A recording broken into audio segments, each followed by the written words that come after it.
कहते हैं समय किसी का इंतजार नहीं करता, लेकिन क्या हो अगर किसी को समय बदलने का मौका मिल जाए। आज की कहानी एक ऐसे ही आलसी किसान की है जिसने अपनी किस्मत तो बदली, लेकिन बहुत देर से।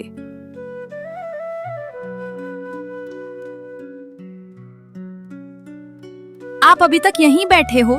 बाहर निकल के देखो, सब गांव वाले अपने अपने खेतों में पहुंच गए हैं और तुम हो कि अभी तक आराम कर रहे हो। खेत में जाना है या नहीं? अरे ये गांव वाले तो पागल हैं। सुबह उठते ही अपने खेतों की ओर भागते हैं जैसे ये इनकी जिंदगी का आखिरी दिन हो। अरे इस काम को आराम से भी तो किया जा सकता है। खेती करके अपने परिवार को पालना तुम्हें ये पागलपन लगता है? खेती नहीं करेंगे तो खाएंगे क्या? आखिर कोई और साधन भी तो नहीं है खेती के अलावा जिंदगी गुजर बसर करने का। हाँ, अब तुम सुबह सुबह शुरू मत हो। जा रहा हूँ खेत पे। ये बोल के राजन खेत को जाने लगता है। तभी रास्ते में अरे राजन, इतनी दोपहरी में कहाँ जा रहा है भाई? अरे क्या बताऊं भीमा, बस वही खेत वाला ड्रामा। बस खेत तक होकर आता हूँ। भरी दोपहरी में खेत में काम करने जा रहा है? अब तो किसानों का खेत से आने का समय हो गया है भाई। अब क्या करने जा रहा है? अरे मेरा बस चले तो मैं बिल्कुल ना जाऊं। मेरा तो खेत जाने का समय यही है। अब मैं चलता हूँ, आकर तुमसे मिलता हूँ। ये बोल के राजन वहां से चला जाता है और खेत को जाने लगता है, लेकिन तब तक सूरज की तेज धूप शुरू हो चुकी होती है। अरे बाप रे, अब तो बहुत तेज धूप है। एक काम करता हूँ, थोड़ा आराम कर लेता हूँ। थोड़ा सूरज कम हो जाएगा तो काम शुरू कर दूंगा। दूसरे किसान भरी धूप में भी अपना काम कर रहे होते हैं और राजन पेड़ के नीचे सो जाता है। ये देखो इस आलसी को, अच्छी भली जमीन है, ये चाहे तो पता नहीं क्या से क्या कर दे। आराम से सो के उठने के बाद जब राजन की आंख खुलती है तो शाम हो चुकी होती है। अरे ये क्या, अब तो शाम हो गई। अब तो सारे किसान भाई घर को चले गए। अगर गलती से कोई जंगली जानवर आ गया तो? एक काम करता हूँ, अब घर चलता हूँ। कल को आकर खेत में काम करूंगा। अरे आ गए आप, चलो मैं तुम्हारे लिए खाना लगा देती हूँ। जल्दी से जाकर तुम मुंह हाथ धो लो। हाँ जल्दी खाना लगा दो, बहुत जोर की भूख लगी है। आज बहुत देर हो गई आने में। तो हो गया खेत का सारा काम? सारा काम नहीं हो पाया, लेकिन कल तक खत्म हो जाएगा सारा काम। आज खेत का लगभग काफी काम खत्म कर दिया। कल परसों तक सारा काम निपट जाएगा। ये तुमने बहुत अच्छा किया। बस इस बार फसल अच्छी हो जाए। अगर फसल अच्छी नहीं हुई तो पता नहीं हमारा क्या होगा। जितना तुम सोचती हो उतना तो मैं भी नहीं सोचता। अरे तुम ज्यादा मत सोचो, क्योंकि मैं भी नहीं सोच रहा। सब ठीक ही होगा। एक बात आप मेरी हमेशा याद रखना, भगवान उनकी मदद करता है जो मेहनत करते हैं। अच्छा ठीक है। अब तुम सोते समय शुरू मत हो। तुम तो बस मौका देखती हो अपना भाषण देने का। राजन ऐसे ही अपना समय लोगों के साथ बैठकर और सोकर बर्बाद करता चला गया और समय निकलता गया। किसान अपनी अपनी फसल काटकर लाने लगे, लेकिन राजन का खेत बंजर पड़ा रहा, क्योंकि राजन ने मेहनत ही नहीं की। कारण बस आलस।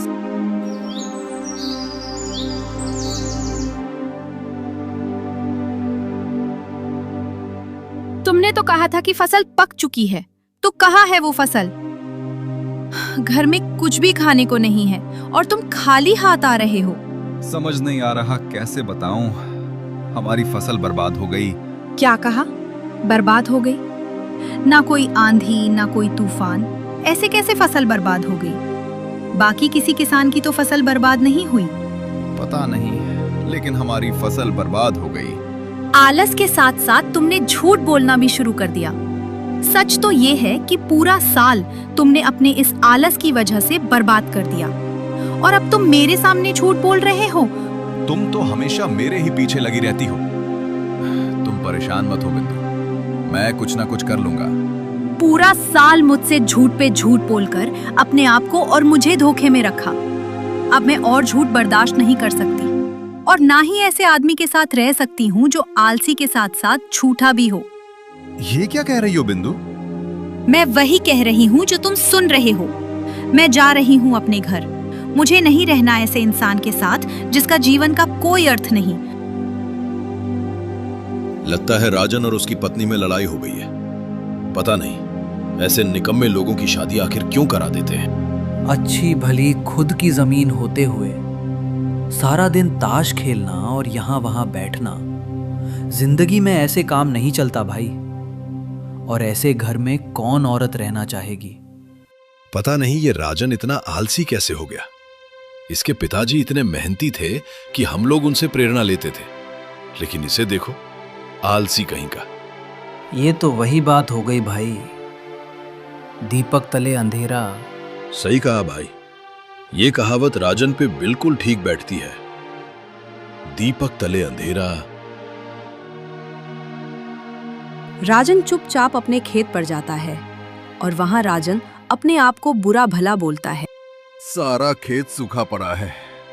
ये मैंने क्या कर दिया? मेरे इस आलस की वजह से मेरी बिंदु भी मुझे छोड़ के चली गई है। भगवान, मुझे ऐसा क्यों बनाया? क्यों मुझे इतना आलसी बनाया? कौन हो तुम और मुझसे क्या चाहते हो? मैं समय का रक्षक हूं। मैं तुम्हारी सारी बातें सुन रहा था। तुम भगवान को दोष दे रहे हो, जबकि दोष तुम्हारे खुद के अंदर है। आलस और मेहनत ये दोनों हर इंसान के हाथ में होती हैं। जो जैसा करता है वैसा ही वो फल पाता है। मेरे इस आलस के कारण मेरा सब लुट गया। मेरी बीवी मुझे छोड़कर चली गई। काश सही समय रहते मैं मेहनत कर लेता तो मुझे ये दिन देखना ना पड़ता। अगर सच में तुम्हें अब पछतावा हो रहा है तो मैं तुम्हारी मदद कर सकता हूँ। क्या कहा तुमने? क्या ये मुमकिन है? हाँ, ये मुमकिन है। क्या तुम अपनी किस्मत बदलना चाहते हो? हाँ, मुझे अपनी गलतियों का एहसास है। मैं अपने आप को बदलना चाहता हूँ और उसके लिए मैं अब कड़ी मेहनत करूंगा। और फिर राजन समय में पीछे चला जाता है अपनी गलतियों को सही करने के लिए। बिंदु, अरे तुम यहाँ बैठी हो? अरे ये मैं क्या देख रही हूँ इतनी सुबह सुबह? तुम खेत जा रहे हो? अरे कैसी बातें कर रही हो? खेत में सुबह सुबह ही तो जाया जाता है। दोपहर में खेत में काम करवाकर बीमार करवाओगी क्या मुझे? आज तुम बदले बदले से लग रहे हो। सब ठीक तो है? सब बिल्कुल ठीक है। अच्छा, अब मैं चलता हूँ वरना मुझे देर हो जाएगी। और आज शाम को खाने में कोई सब्जी बनाना या फिर दाल रोटी। ठीक है जी, आप चिंता ना करो। मैं खाना बना कर रखूंगी। आप थोड़ा जल्दी आ जाना। और फिर राजन खेत के लिए निकल पड़ता है। अरे राजन, ये सुबह सुबह कहाँ जा रहे हो? ये हल लेकर? अरे छोड़ो ये सब, आओ बैठो यार। अरे नहीं भाई, मैंने पहले ही बहुत समय बर्बाद कर लिया, अब और नहीं। खेत पे काफी काम फैला पड़ा है भाई, जरा काम निपटा के आता हूँ। काम तो होता रहेगा राजन, आओ पहले थोड़ा दो दो हाथ हो जाए। अब मैं समझ चुका हूँ, समय को बर्बाद करके इंसान अपना ही नुकसान करता है और फिर किस्मत को दोष देता है।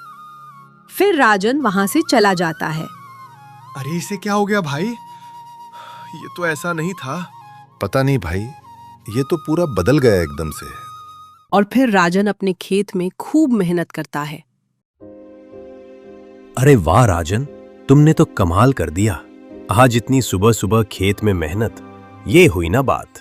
क्या लगता है भीमा, इस बार कैसी फसल होगी? फसल जैसी भी हो राजन, सच्चा किसान वही है जो फल की चिंता छोड़कर बस मेहनत करता चले, बाकी सब भगवान पे छोड़ दे। सही कह रहे हो भीमा तुम। ठीक है राजन, मैं चलता हूं। आ गए आप? लगा दूं आपके लिए खाना?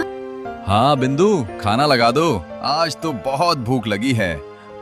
और फिर देखते ही देखते उसकी मेहनत रंग लाती है। राजन अपनी फसल को देखकर बहुत खुश होता है और तब उसे पहली बार महसूस होता है कि मेहनत करने से क्या प्राप्त होता है। हे भगवान, ये क्या हो गया? मेरी फसल कहाँ गई? मेरी सारी मेहनत बेकार हो गई। क्या हुआ राजन? मैंने इतनी मेहनत करके फसल उगाई थी, पता नहीं मेरी फसल कहाँ चली गई। मेरा खेत फिर से कैसे बंजर हो गया। राजन, ये तुम्हारे आलस की परीक्षा थी जिसमें तुम पास हो गए। मैं कुछ समझा नहीं। ये वही समय है जब मैं तुम्हें पहली बार मिला था। ये नष्ट खेत और तुम्हारी पत्नी का अपने घर जाना ही सत्य है। समय कोई नहीं बदल सकता, यहां तक कि मैं भी नहीं बदल सकता। इसलिए इंसान को अपना समय व्यर्थ नहीं करना चाहिए। और फिर राजन उदास होकर अपने घर को लौट आता है, लेकिन अब उसको पता चल चुका है कि अब जीवन में उसे क्या करना है।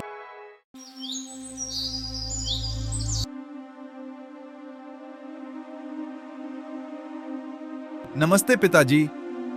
जीते रहो बेटा। और कब आए? जी अभी अभी आया हूँ। मैं बिंदु को लेने आया हूँ पिताजी।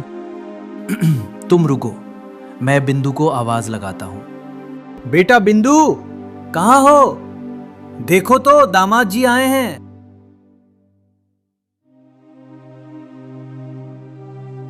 मैं तुम्हें लेने आया हूँ बिंदु। किस हक से तुम मुझे लेने आए हो?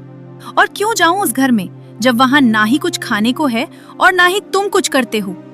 खाली समय बर्बाद करने के अलावा तुमने कुछ किया है आज तक? मुझे मेरी गलती का एहसास हो गया है बिंदु। अब मैं वो राजन नहीं रहा जिसे तुम छोड़ के आई थी। मुझे एक मौका और दे दो, मैं तुम्हें निराश नहीं करूंगा। बेटी, भला बाप के घर रहकर किस बेटी का समय कटा है? लड़की का असली घर उसके पति का घर ही होता है। पिताजी, आप मेरे साथ इधर आइए। ये आप क्या कह रहे हैं पिताजी? जो इंसान समय ऐसे ही व्यर्थ जाने दे, जिसकी जिंदगी का कोई मकसद ना हो, ऐसे व्यक्ति के साथ में नहीं रह सकती। मैं जानता हूं बेटी, लेकिन न जाने क्यों इस बार ऐसा लग रहा है जैसे राजन को पता चल गया है कि आलस से इंसान जिंदगी तो गुजार सकता है, लेकिन जीवन में कामयाब नहीं हो सकता। और अगर ये झूठ बोल रहे हो तो? अगर ये झूठ बोल रहा होता तो शायद मैं राजन को भांप लेता और तुम्हें कभी ना भेजता। लेकिन बेटी, शायद राजन को अपनी गलतियों का एहसास हो गया है। राजन बेटे, जो भी बिंदु ने तुम्हें बुरा भला बोला हो, उसके लिए मैं माफी चाहता हूं, और हो सके तो इसे माफ कर देना। ये आप कैसी बात कर रहे हैं पिताजी? बिंदु ने जो भी बोला वो मेरे भले के लिए था। अगर बिंदु मुझे ऐसा ना बोलती तो शायद मैं बदल ही नहीं पाता। राजन बिंदु को घर ले आता है और फिर राजन एक बार फिर मेहनत करता है। इस बार वो मेहनत इसलिए करता है क्योंकि उसको पता चल चुका होता है कि मेहनत से सब कुछ मुमकिन है।